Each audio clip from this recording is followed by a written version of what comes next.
മുൻ big boss മത്സരാർത്ഥിയും Instagram ഇൻഫ്ലുവൻസറും അതിലുപരി യൂട്യൂബറുമായ Jasmine ജാഫറിൻ്റെ ഓരോ ചെറിയ വിശേഷങ്ങൾ പോലും സമൂഹ മാധ്യമങ്ങളിൽ വളരെ പെട്ടെന്ന് തന്നെ വൈറലായി മാറാറുണ്ട്.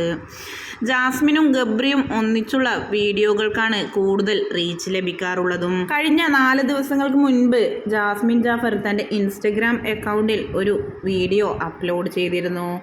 ഗുരുവായൂർ അമ്പലക്കുളത്തിൽ നിന്നും കാല് കഴുകുന്ന ജാസ്മിൻ ജാഫറിൻ്റെ വീഡിയോയായിരുന്നു സമൂഹ മാധ്യമങ്ങളിൽ പങ്കുവെച്ചെത്തിയത്. പക്ഷേ അതിപ്പോൾ വൻ വിവാദമായി മാറിയിരിക്കുകയാണ് എന്ന് മാത്രമല്ല, ജാസ്മിനെതിരെ പരാതിയും ഉണ്ടായിരിക്കുകയാണ്. ക്ഷേത്ര കമ്മിറ്റി തന്നെയാണ് ജാസ്മിനെതിരെ പരാതി നൽകിയിട്ടുള്ളത്.